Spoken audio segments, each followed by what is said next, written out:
Lightning in a bottle is back. Kenny Moore is reportedly set to report for Colts training camp this week, and we're going to talk about all of that and more with a special guest on today's show. Let's get to it. You are Locked On Colts, your daily Indianapolis Colts podcast. Part of the Locked On Podcast Network, your team every day.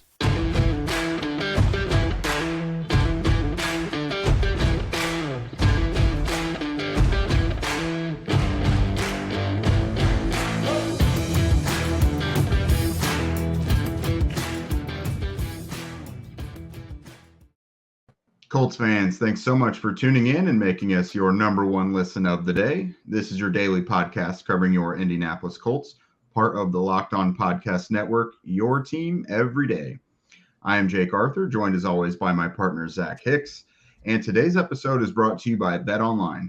BetOnline has you covered this season with more props, odds, and lines than ever before. BetOnline, where the game starts. Today, Zach and I are joined by Derek Schultz of Query and Schultz on the ISC Sports Network to talk all about Colts Pro Bowl cornerback Kenny Moore, the players that the Colts placed on their injured list ahead of the start of training camp, and a new kind of modest waiver pickup that the Colts made in Byron Cowart, and they claimed him off of waivers from the Patriots this weekend, so that's good. Yeah, without further ado, let's introduce you to one of Indy's true media darlings. That's Derek Schultz. You know him and love him from the Query and Schultz show. But he also has the Schultz Star Show podcast through the IndyStar, and he does a great job of contributing his written work on Indy Monthly. Thanks for joining us, brother. Stormer to the podcast like my name was El Nino. What's up, guys? He was waiting for it.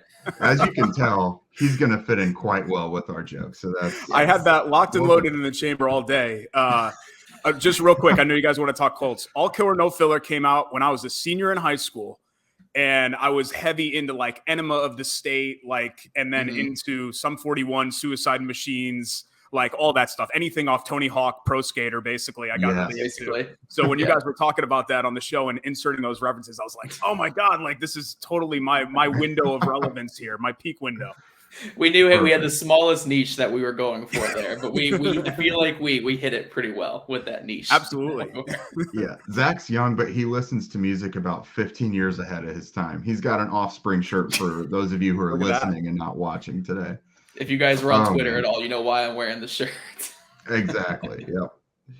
I saw that thread too with us. Yeah, with Nickelback and whatever. You know, Brent usually has very solid takes. That was a miss for me. That was a major miss. Yeah. Major miss. Nickelback and all those bands that sing like that. Yeah, butt rock. Creed. Just butt rock. Creed. Yeah. What was it? Butt rock is what you call it. Butt rock. Yeah. Oh, nice. Yeah, that's what it was. That's a new phrase for me. I like it. Anyways, Kenny Moore, guys. Apparently, according to a report from Joel A Erickson today, and Joel has kind of been the point man on all this reporting on Kenny Moore's situation all off season. He said that Kenny is planning to report to training camp for the Colts here coming up in a couple days. So I don't know that any of us really thought otherwise. The situation was there where he's got some dissatisfaction with his contract. Basically, back in 2019, signed a 4-year, $36 million deal, and that made him the highest paid slot defender in the league at the time. But now it's been a couple years. That position group, there's been a lot of high-profile guys getting extensions, and he's just really kind of shuffled down the list. He's the 27th overall paid corner now, based on average per year. And, of course, just on paper, not looking at guarantees and roster bonuses, that's pretty low for him, for a guy that can be a game changer at any time. He was here. He kind of had a hold in. He didn't perform in the voluntary stuff and OTAs, but he was back in the building for mandatory camp, spoke to the media, answered questions there, took a physical, so on and so forth. So a not so holdout, if you will. Now that you guys know he's back and it doesn't look like there's going to be any interruption to his role in the defense, Derek, we'll start with you. What does that mean for the Colts defense now that they can kind of breathe that sigh of relief, I guess? Yeah, I think it's a sigh of relief in that he's going to be there and be part of it and what they're building towards. But I think we'd be lying to ourselves if we said that this isn't going to kind of continue to hang over, because it's not like suddenly he's just going to be happy with where his contract is. It reminds me a little bit of, and I don't remember what year this was, and Jake, maybe you would know. There was one of these years in training camp. I want to say it was like maybe 07 or 08. Reggie Wayne had signed a contract extension a couple of years before, and then suddenly like Andre Johnson and TJ Hushmanzada, like a bunch of other of his peers signed contracts right after him, and the scales started going up, and Reggie going into camp was like, hey, this contract that I signed doesn't line up with what I should be making now, because he was really ascending at that time into like a Pro Bowl, all-pro player. And the Colts were kind of like, look, man, you got whatever it was, 3 years left on your deal. You got no leverage here. And then eventually, I think, that was a long time ago. I'm trying to think of how it all played out, but clearly they made good, because Reggie spent several more seasons here and was a really productive Hall of Fame caliber player. But more with the 2 years left, what stinks about it is that I think the Colts put themselves out there and really rewarded him with where he was a couple of years ago and said, hey, see, we believe in you. We're going to take care of you here. And then obviously the market ended up changing. And I can understand Ballard and the Colts saying, look, we took care of you the first time around. Now you want us to rip that up and do it again. I kind of understand both sides, but clearly he's an impact player. I think he's become a leader for them defensively as well. So having him in the mix and at least there and not constantly worrying about when's Kenny going to show up, I think is obviously an overwhelmingly positive thing. Yeah. No, I don't think it was ever a question that he's going to hold out training camp. I have this article I was reading before we jumped on, so I do want to just shout it out here. Agent Joel Corey, who used to be an NFL agent, I think he does just more a lot of written work stuff. But he wrote an article last year about how with the 2020 NFL CBA, you could be fined if you're on a rookie contract up to $40,000 per missed day of training camp. If you're on your veteran contract, you can be fined up to $50,000 a day for missing training camp.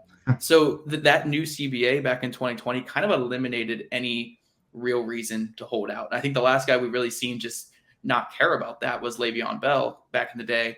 And that was when the training camp stuff was a lot lesser. It wasn't $50,000 a day. So I don't think there was ever a question of Kenny holding out, but I do like that comparison to the Reggie Wayne situation, because it's not really Kenny kind of coming out and being like, oh, my pay sucks or anything like that. It's more of, he just had his best career season. He's going to make the lowest he's made in a couple of years. And it's right when they just signed someone else at the same position to a bigger contract. Now, again, Stephon Gilmore, great player. I don't think Kenny would even say that Stephon Gilmore is not, but that is kind of for someone, I'm not saying I know anything about Kenny's ego or anything like that, but if you're a confident player, a player who believes in yourself, who's looking at what you just did this past season as your best career season, it's like, look, I should probably be the number one guy, or I should be the highest paid guy at the position. It's just how players look at it. It's how agents look at it too. So sure. I don't think it's a major thing where Kenny's being like, look, I need to get paid right now. But I think it was more of it was kind of like a warning shot, sort of being like, look, I'm not super happy with what I'm getting paid. I'm not holding out. I'm not stepping away from the team or anything like that. But it's just me letting you guys know, like, hey, I want to get paid more. And we saw it with Terry McLaurin too, with Washington, where that whole situation, the way that was going was like, hey, you're not giving me good offers, so I'm going to threaten holding out, just more as a warning shot. And they were able to get that done. I don't think Kenny's will get done, just because when you have multiple years left on a contract, it's a really hard precedent to set for an agent or for a team when dealing with agents, because then every player, when they're 2-3 years away from free agency, are going to ask for more contract or a longer contract. So it's kind of a hard thing for a team to do, but I do think we'll see, probably next year, we'll see some contract stuff come up between the two sides and try to iron that out before his free agency really begins in a couple seasons. Yeah, of course. I think there's probably I'm sure there's been a line of communication back and forth. I think both sides really appreciate the other, and there's not really animosity there. I think they both can acknowledge each other's situation, like Derek said. But yeah, 2 years left. That's tough. It's hard to acknowledge he's underpaid now, of course, but that just is what it is. It was a long-term deal. That's kind of the risk, but it's good that he's not planning to be a distraction. He's always been a very team first guy. Sure. Some other good news is we're supposed to talk to Chris Ballard on Tuesday. Yeah. I'm sure Kenny will talk to him as well. He's kind of become the new Reggie, where he makes the special introductions into camp. He came in an IndyCar last year. So we may talk to both guys on Tuesday, maybe get a little more clarity on what's to come there. But before we get into the next portion of the players that the Colts placed on the injured list, let's talk about some bets. You know it. We always love to talk about this. This is Zach's forte here. BetOnline.net is the fastest and easiest way to check in on all your betting needs. Find all your favorite sports and events at the #1 online source for odds, lines, and games. For reviews and news of every league, including Major League Baseball, NFL, NBA, NHL, combat sports, esports, and even golf. Recently, we did a whole entire episode on BetOnline's over-unders for the stats on Matt Ryan, Jonathan Taylor, Michael Pittman Jr. We told you which ways we would probably bet. So if you haven't checked that out yet, please do so. That's the best knowledge we can glean on betting, because we're not frequent bettors. But BetOnline continues to be the top online resource for all your sports wagering information, from live in-game betting, scores, and podcasts. They have you covered. Head to BetOnline today or use your mobile device to learn more about the action happening today. BetOnline, where the game starts. So we touched on this briefly last week, but the Colts made some injury designations official on Sunday. On the active and physically unable to perform list, they put linebacker Darius Leonard, defensive lineman Tyquan Lewis, safety Rodney McLeod, and wide receiver Mike Strawn. And then on the active non-football injury list is rookie defensive tackle Eric Johnson. So all of these guys being part of the active list, they can be activated from it anytime and just hit the ground running. That all just kind of means they're not quite ready yet. We spoke about Darius Leonard he had a procedure to clean up. It's like a back issue and a lower leg thing. They kind of play off each other. He's not quite ready. They said he was going to miss some time. We already knew that was coming. Tyquan Lewis, of course, had a really tough knee injury midway through last year. Rodney McLeod, I think he was out of part of minicamp, so this has been going on a little bit as well. I don't know if it's the same one, but he just so happened, last time they were practicing, he wasn't fully there either. And then Mike Strawn, I wrote Sunday morning. Charlie Clifford came out with that. It's an undisclosed injury, but it's going to keep him out of the start at camp. He too was not fully there for the spring workouts as well. Eric Johnson, I can't recall if I saw him during the rookie minicamp. I think he was there, but being on the non-football injury list essentially means for rookies that they either got hurt before they were drafted or they got hurt while away from team activities. So again, we don't know the severity of all of these. They could be activated anytime. But Derek, again, we'll start with you. Some of these main guys, who do you expect to have to kind of jump in and perform well during camp with some of these guys gone? Yeah, it's going to be tough, notably with Darius Leonard, because if this it feels like it just keeps happening, or the same thing is the one that keeps nagging him. I'm not sure. Maybe it's a combination of those two things, but you wish they could just figure out and get right whatever this is, so he wouldn't have to fight through it. I mean, it's incredible that he had the season that he had last year, knowing that at least something was zapped from him with what was going on with him injury wise.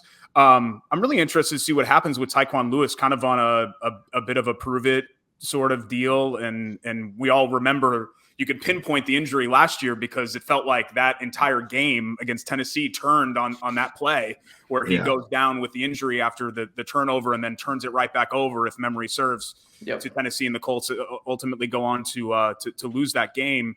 And it kind of changed the whole kind of perplexion of their season, at least as far as the division was concerned.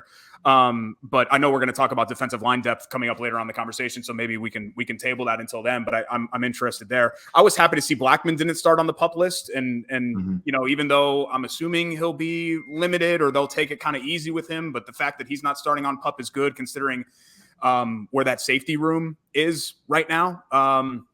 But just overall speaking, kind of from a depth standpoint and some of the moves that they made in the offseason, I feel pretty good about where they are. I just think the big headline of all of this is Leonard, because if this is something that is just going to continue, or, God forbid, this is something that's going to get worse, that really changes the whole dynamic of what this defense is going to be.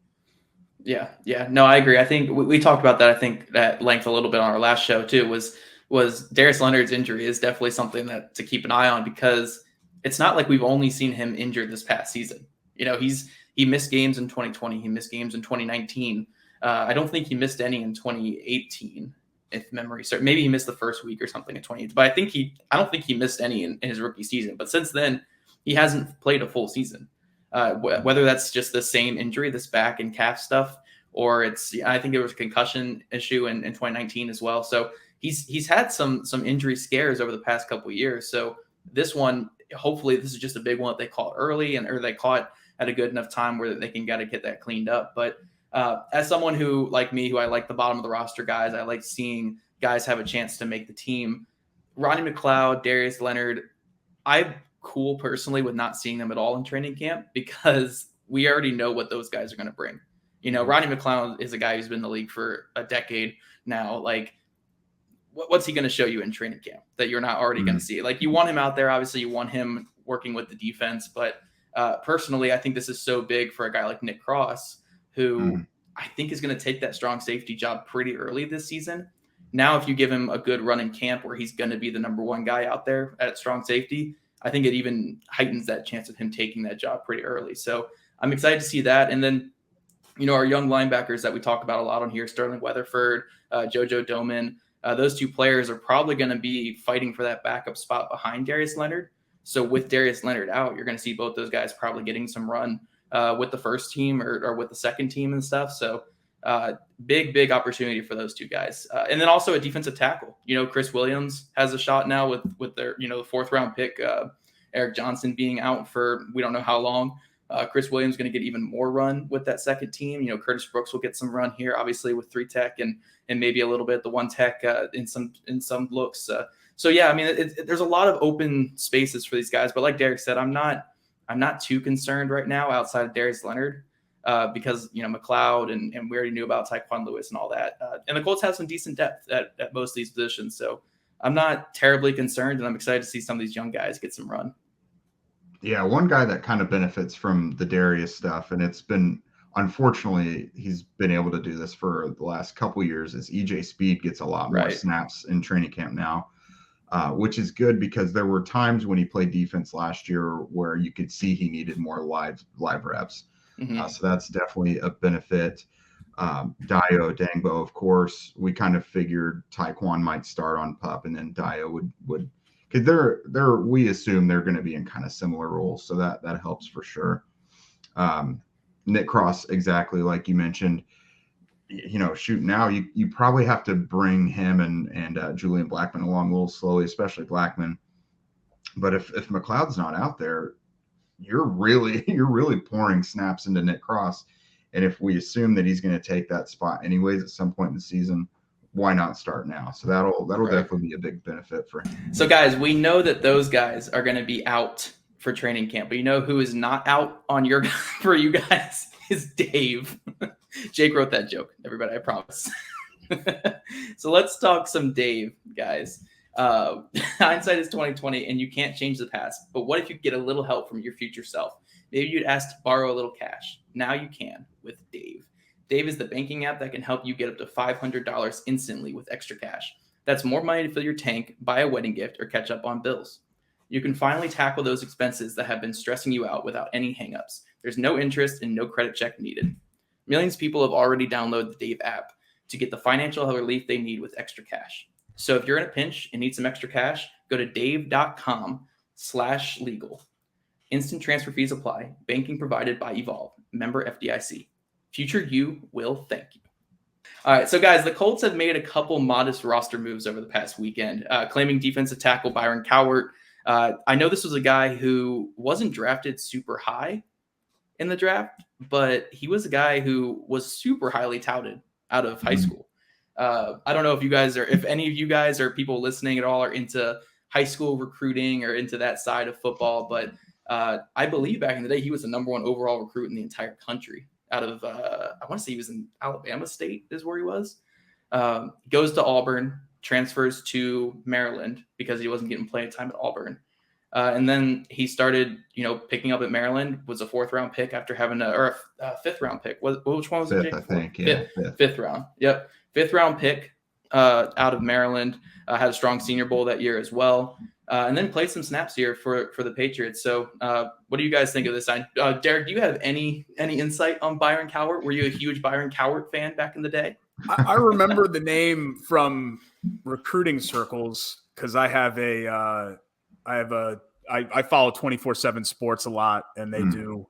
I'm not as into the recruiting stuff as I used to be, and I'm much more heavy into it on the basketball side because of how much we talk about IU and Purdue hoops. Yeah. But I do remember that name at or near the top of most of those lists. In fact, I'm looking at him right now and his recruit as a profile, and his offer list is just it's exactly what you would expect it to be for somebody like that. But yeah, I would be lying to you if I said that I knew much about him from his time in New England or even going back to these college years, because, playing in the SEC and kind of bouncing around a little bit. I didn't follow too much about what he has going on. So a lot of times when the Colts make a transaction like this, I look the player up, I'll go to the bio, I'll go on Twitter and even search their name and try to read as much as I can about them. But I'm honestly in the first 48 to 72 hours after they make a transaction, a lot of times it's like I'm cramming for a test. Like I'm trying to figure out, okay, who is this guy? What's he about? And how does he fit? Yeah. That's how I've always been too. Watching Tavon Wilson or something like that. And I was who was this guy? You're the king of if the Colts claimed a punter from the CFL, you'd have a film room up on him the next. All right, okay, let's not go too crazy here. You could have used any other position here, and I think we would have been good. Let's in the draft, man. It was weird, it was eerie how much you had in the can for guys that ended up ultimately being Colts, you locked and loaded and ready to go. Yeah. The Colts fit pieces were interesting because I had heard a couple guys that they like Nick Cross was one I had heard throughout the whole process that they really liked. So he was the only safety I did for that whole series. But it was still when it came to the 3rd round, I was oh gosh, and stuff like that. But yeah, no, I don't have anything ready on Byron Cowart. I don't know, Jake, are you a big Byron Cowart fan? I know you were big in the draft stuff in 2019. I've heard the name. I think I remember hearing something about it, the Senior Bowl. But just looking at him now, 6'3", 300. So you've got to think he's a rotational guy behind Grover Stewart. That's a little big for their 3-tech spot. Yeah. So I think he played in 5 games as a rookie in New England. But he must have made a strong enough impression the next year because he came in as one of their starting defensive tackles, saw action in 14 games and started all of them that year. He was out all of last year with a back injury, though, from what I see. So those are always tough, but you don't know the severity. But the Colts obviously did their due diligence. They think that back looks good enough to bring him in. And especially if Eric Johnson's going to be on the NFI list, that gives Cowart a slightly larger role, plus being a veteran, that helps. Because you and I have talked about Chris Williams being the only true. He's not even really a veteran, really, because he hasn't played a ton. Their defensive tackle depth was just really weird behind Grover and DeForest Buckner, because RJ McIntosh hasn't played in 2 years, and then you got the 2 rookies behind them. So getting Cowart, who himself hasn't played much, but has 2 years ago, he played 14 games. That helps. It looks like he had 1 sack and 3 tackles for loss in that season. So pretty typical nose tackle stats, I guess.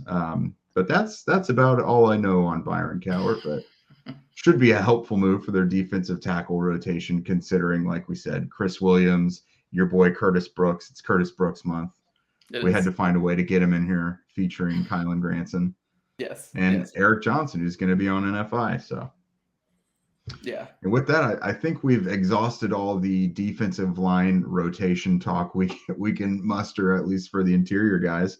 We'll be back with you tomorrow with the latest Colts info, because I think it's probably going to come quick. All these small little nuggets here.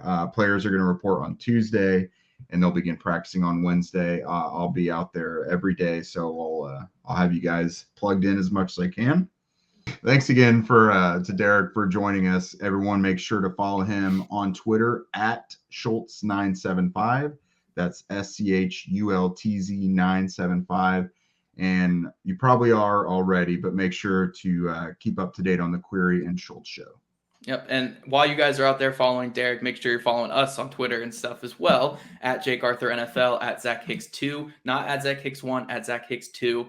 That's the better one. You can find our show here on YouTube, Locked On Colts. We're almost at 500 subscribers, which means we're nearly halfway to getting paid for this. So Jake can finally feed his family if you guys can get us to 1,000 subscribers. So, I mean, it's a huge incentive for you guys.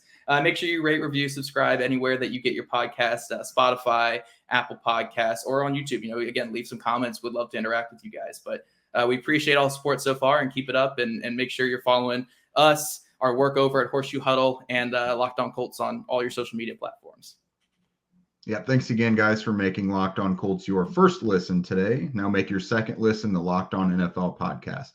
That's our national NFL experts and insiders keeping fans dialed in with the biggest stories and the latest news from around the league, because an offseason doesn't equal a break in the action. And it's also not even much of the offseason anymore. Things are about to get heavy. We'll see you guys tomorrow.